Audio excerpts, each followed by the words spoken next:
আসসালামু আলাইকুম। শাওলিন কিচেনে সবাইকে স্বাগতম। আশা করি বন্ধুরা ভালো আছেন। আজকে আমি আপনাদের সাথে শেয়ার করব ডাল, ডিম, আলু দিয়ে ডালনা তৈরি। দেখুন কিভাবে আমি ডাল, ডিম এবং আলু দিয়ে সহজভাবে ডালনা তৈরি করে ফেলি। 1 কাপ পরিমাণ মুসুরির ডাল ভালোভাবে ধুয়ে পানি দিয়ে এই যে একটা প্যানে বসাই দিয়েছি। এর ভিতরে দিয়ে দিচ্ছি মিডিয়াম সাইজের 2টা আলু কুচি। এই যে আলুটাকে আমি ছোট ছোট করে কেটে নিয়ে নিয়েছি।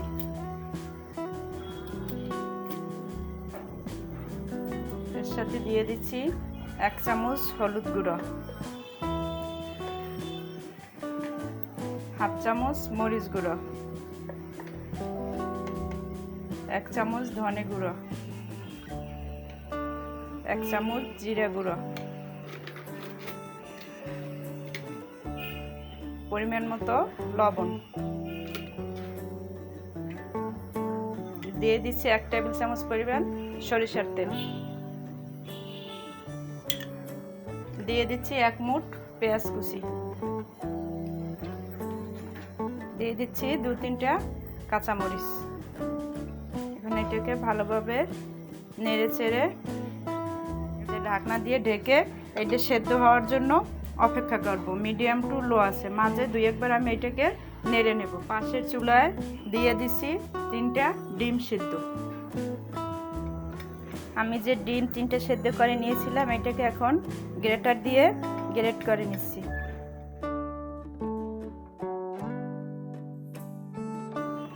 ডিমগুলো গ্রেট করা শেষ, এবার চলে যাব রান্নায়। চুলায় একটা কড়াই বসিয়ে 2 টেবিল চামচ পরিমাণ সরিষার তেল নিয়ে নিলাম। এর সাথে দিয়ে দিলাম 2টা এলাচি, 1 ইঞ্চি দারচিনি, 2টা তেজপাতা। এটাকে একটু 1 মিনিট ভেজে নেব। এর সাথে অ্যাড করে নিলাম 1 মুঠ পরিমাণ পেঁয়াজ কুচি,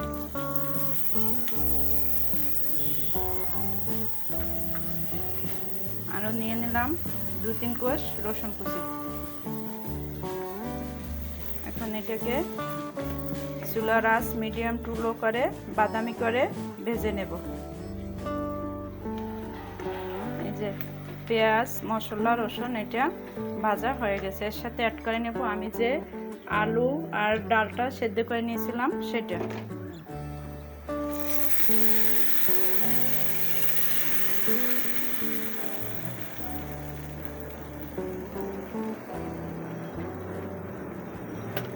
এটাকে এখন একটু নেড়ে চেড়ে মিক্সড করে নেব।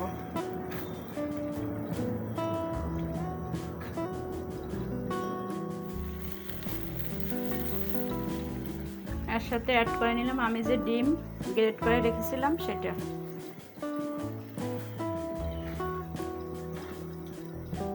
এটাকে এখন একটু নেড়ে চেড়ে মিক্সড করে নেব।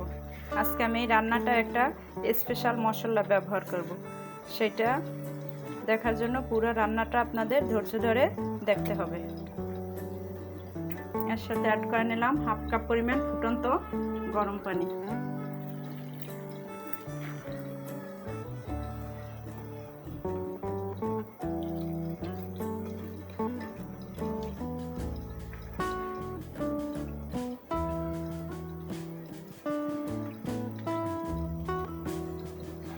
এটাকে একটু নেড়ে চেড়ে ঢাকনা দিয়ে ঢেকে রান্না করব 5 মিনিট।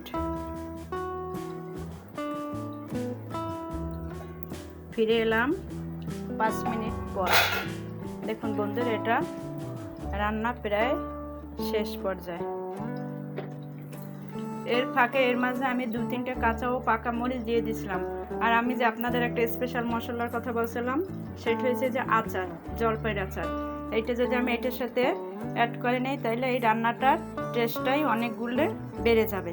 এখন এই আচারটা দেওয়ার পর এটাকে একটু নেড়ে চেড়ে মিক্সড করে নেব।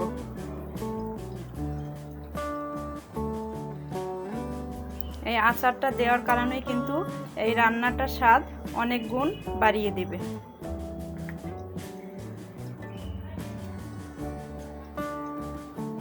দেখুন বন্ধুরা, আমার রান্না করা শেষ। এখন আমি চুলাটা বন্ধ করে দিয়ে আপনাদেরকে একটা বাটিতে বেড়ে পরিবেশন করে দেখাই দিচ্ছি। দেখুন বন্ধুরা, তৈরি হয়ে গেছে আমার ডাল, ডিম, আলুর ডালনা।